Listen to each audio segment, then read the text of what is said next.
Hello there. This video will be a little different than the videos I've previously put out on this channel. I try to stick to things that I'm familiar with and feel that I have the ability to speak competently about. However, I'm going to make an exception here as I speak about the Health Profession Scholarship Program offered by the United States military, more commonly called HPSP. And I'm going to do this for two reasons. The first is that there's not a whole lot of information here that is easily accessible. There are bits and pieces available on military websites, but the Air Force has their own website that's different from the Navy's, that's different from the Army's. And the program is largely the same at each of these sites, or in each of these branches, but the information isn't the same on the sites. Some say things, some omit things, and it can make it challenging. Second, I've already gone through a lot of digging to find out what's going on here, and I found that the resources that the Army sent me were far more helpful than anything that was on their website. So I'm going to primarily be referencing those as we go through this. So with that taken care of, and the caveat that as this video gets out of date, numbers will change on the scholarship, and while requirements will likely remain the same, the amount of reimbursement will change with inflation and raises for military personnel. So always check with your recruiter for anything specific. Don't take this as legal advice or anything like that. All right. Another way this is going to be different is that since I want to make sure that I stick to exactly what has been said, I've taken some notes and I'm going to be looking at those to make sure that I'm accurate in what I say. All right, with that taken care of, let's begin. So, the HPSP is up to 4 years of tuition and fees that are paid by the military. However, when we talk about clinical or counseling psychology, they're only willing to pay up to 2 years. So, either you choose a 1-year option or a 2-year option, which will have some difference in the amount of service you owe to the United States, but we'll get into that in a minute. These are going to be your 3rd and 4th years of your program, so right before you begin your internship. If you choose only the 1-year option, my understanding is it has to be the 4th year right before your internship. So to qualify for this, you must be accepted into an accredited APA clinical or counseling PhD or PsyD program in the United States or in Puerto Rico. 2, you must be a United States citizen. 3, you have to have a bachelor's degree from an accredited college. You need to stay full-time while working on your doctorate. And you need to qualify as a commissioned officer. Those first 4 are pretty self-explanatory. The 5th one, qualifying as a commissioned officer, is a little bit more complicated, maybe a little bit more esoteric, so we'll go into a little bit more detail there. Again, you need to be a U.S. citizen to qualify as an officer. And I'm going based off of officer candidate school requirements, because it seems that if you're taking advantage of this, you wouldn't be a direct commission because you're looking for this to pay for school instead of already having the degree and then going to the military. At least that's my understanding of how that works. And you're not going to go to a military academy or do ROTC. So this sort of leaves OCS as your option. Again, you have to have a bachelor's degree or higher. You could have a master's. You need to be between the ages of 19 and 32. And you need to be eligible for a secret security clearance.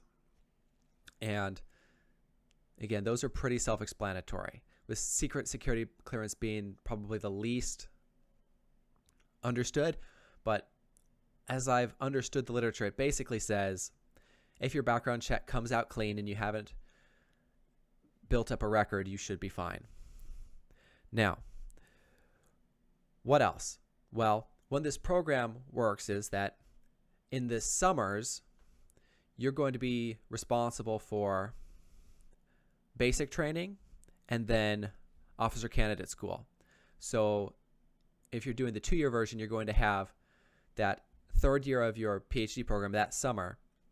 You go through basic training for about 10 weeks. And then you'll go back to your PhD program. And then the next summer, you'll go through officer candidate school for about 12 weeks. If your university requires you to be working on classwork over the summer or a dissertation over the summer, then these classes are sort of moved into where they can fit in your schedule. So probably after your 4th year, but before you begin your internship in your 5th year. As a clinical or counseling psychologist pursuing the HPSP, you're required to apply for the 1-year internship at the Clinical Psychology Internship Program. So this would mean you'd either be stationed at one of the 5 Army hospitals, so Walter Reed, Tripler, Eisenhower, Madigan, or San Antonio. And I'll go ahead and pop a map up on screen so that you can see where those are without having to go looking for it.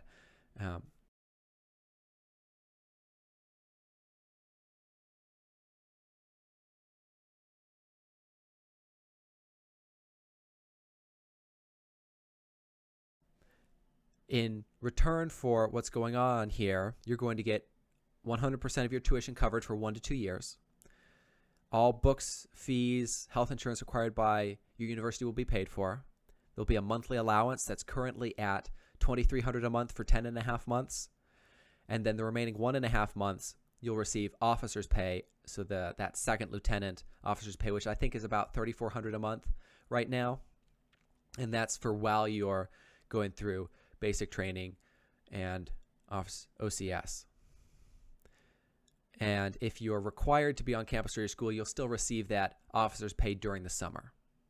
And then you have a food or housing allowance that is dependent on where you're living. So what is cost of living there, and then that allowance is calculated based off of that. With all of that, you get to pay back in service. So for the 1-year scholarship, my understanding is you have a 2-year commitment of time you'll spend in the military active duty as a psychologist. If you do the 2-year version, you spend 3 years of service. However, because you must apply for that clinical psychology internship program, and I haven't found this officially, but talking to recruiters, it seems like you're basically guaranteed a spot at one of those hospitals, which is outstanding. They're excellent facilities, and you're going to get great training there. But if you're going to one of those facilities, and I've got it written down here, your total service time will be 49 months, which is a fair bit over the 36 of 3 years. So they're counting that 1 year of internship as an additional portion of your schooling that doesn't count as payback. So if you're going through this program for the 2 years, it's likely going to be just over 4 years. So the 4 years, 1 month of service that you pay back. And if you're doing the 1 year version, it's going to probably be about 3 years of payback time. Let's see. What else is important? I think that covers just about everything. I would encourage you to talk to a recruiter.